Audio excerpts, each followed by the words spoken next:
এটা পার্ট এটা পার্ট 3। হচ্ছে আমি খিচুড়িটা নামাবো।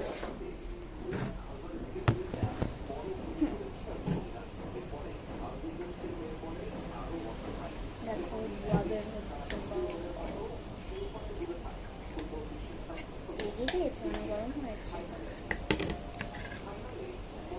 এখনো তোমরা কি মনে হয় সবগুলো ঠিক আছে?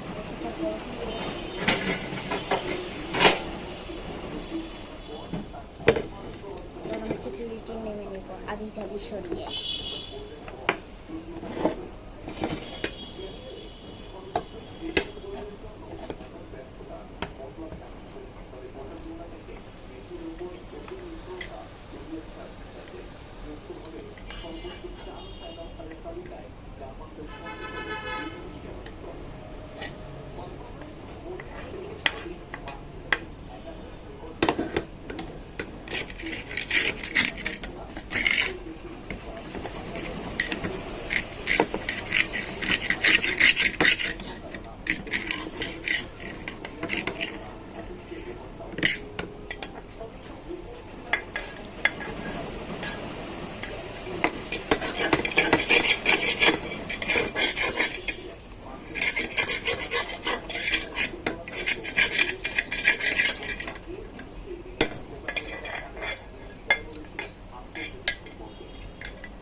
পাত্রী শেষ।